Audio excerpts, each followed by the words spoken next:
Ang kapayapaan ng Panginoong Hesukristo ay sumainyong lahat. Magandang araw sa inyong lahat saan mang sulok ng mundo kayo naroroon sa sandaling ito. Ang babasahing mabuting balita sa araw na ito ay pinamagatan kong Kaibigan, huwag tularan ang masama, ang mabuti ang dapat tularan. Pagbasa sa banal na ebanghelyo mula sa ikatlong liham ni Apostol Juan. Pambungad na pagbati. Mula sa nakatatanda, sa aking mahal na Gaius na tunay kong minamahal. Mahal kong kaibigan, dalangin ko na maging maayos ang lahat sa iyo at ikaw ay nasa mabuting kalusugan, sapagkat alam kong mabuti ang iyong espiritu. Tuwang-tuwa ako nang dumating ang ilang Kristiyanong kapatid at sabihin sa akin kung gaano ka katapat sa katotohanan, gaya ng palagi kang namumuhay sa katotohanan. Wala nang higit na nagpapasaya sa akin kaysa marinig na ang aking mga anak ay nabubuhay sa katotohanan. Si Gaius ay pinuri. Mahal kong kaibigan, napakatapat mo sa gawaing ginagawa mo para sa iyong mga kapwa Kristiyano, kahit na sila ay mga estranghero. Ipinahayag nila sa simbahan dito at tungkol sa iyong pagmamahal. Mangyaring tulungan silang ipagpatuloy ang kanilang paglalakbay sa paraang ikalulugod ng Diyos. Sapagkat sila ay humayo sa kanilang paglalakbay para sa kanilang paglilingkod kay Kristo nang hindi nakatanggap ng anumang tulong mula sa mga hindi mananampalataya. Tayong mga Kristiyano kung gayon ay dapat tumulong sa mga taong ito upang tayo ay makibahagi sa kanilang gawain para sa katotohanan. Diotrephes at Demetrius. Sumulat ako ng maikling liham sa simbahan, ngunit si Diotrephes na gustong maging pinuno nila ay hindi papansinin ang aking sasabihin. Pagdating ko kung gayon, sasabihin ko ang lahat ng kanyang ginawa. Ang mga kakilakilabot na sinasabi niya tungkol sa atin at ang mga kasinungalingan na sinasabi niya. Ngunit iyon ay hindi pa sapat para sa kanya. Hindi niya tatanggapin ang mga kapatid na Kristiyano pagdating nila at pinipigilan pa ang mga gustong tumanggap sa kanila at sinusubukang itaboy sila palabas ng simbahan. Mahal kong kaibigan, huwag mong tularan ang masama, kundi tularan ang mabuti. Ang sinumang gumagawa ng mabuti ay sa Diyos.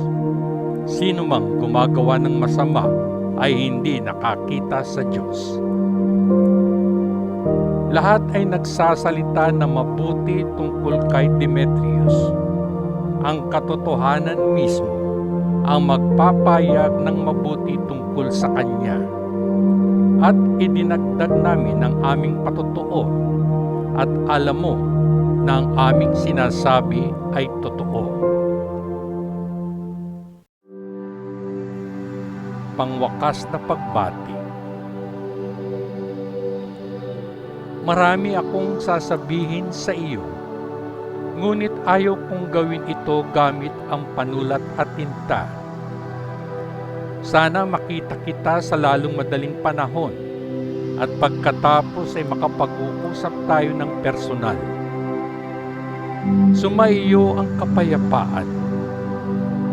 Ang lahat ng iyong mga kaibigan ay nagpapadala ng mga pagbati. Batiin ng personal ang lahat ng ating mga kaibigan.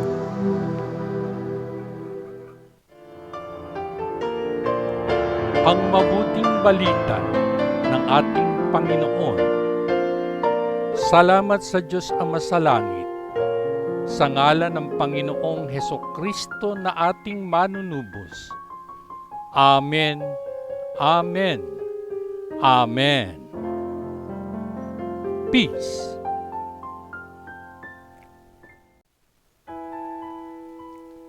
Muli akong bumabati sa inyong lahat. Magandang araw sa inyong lahat saan mang sulok ng mundo kayo naroroon sa sandaling ito. Nais kong ibahagi sa inyo sa araw na ito, mga kabayan, ang aking maikling pagninilay na pinamagatan kong ginawa tayong ligtas ng dugo ni Kristo. Ang mga salita ng Diyos ang nagtitiyak sa atin.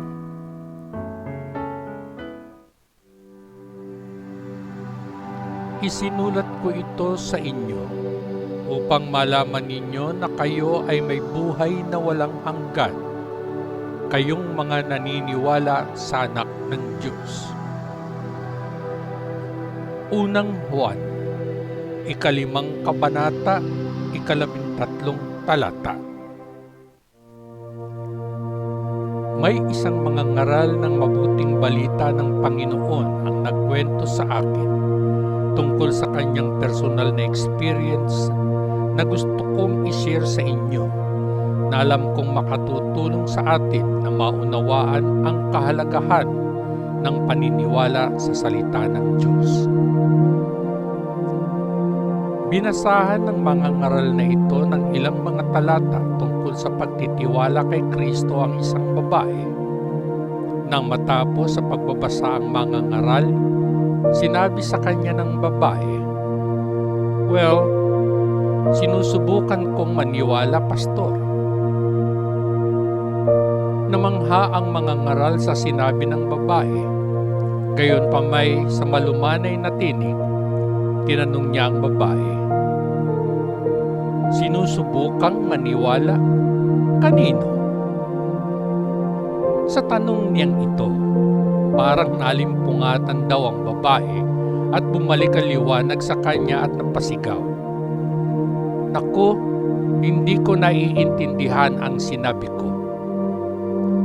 Oo, naniniwala ako sa ipinahayag ng Diyos." At sa wakas, nakahanap ng kapahingahan ang puso ng babae. Maraming Kristiyano, kabayan, ang kulang sa kagalakan at katiyakan ng kanilang kaligtasan dahil hindi nila lubusang tinatanggap ang Diyos sa kanyang salita. Hindi nila tinanggap ng lubusan ang halaga ng sinasabi niya. Manapay umaasa sila sa kanilang personal na damdamin sa halip na sa banal na kasulatan. Napagtanto ko, kabayan, na kung talagang nagtitiwala tayo sa Panginoong Hesus, titigil na tayo sa pag-aalala sa ating kaligtasan.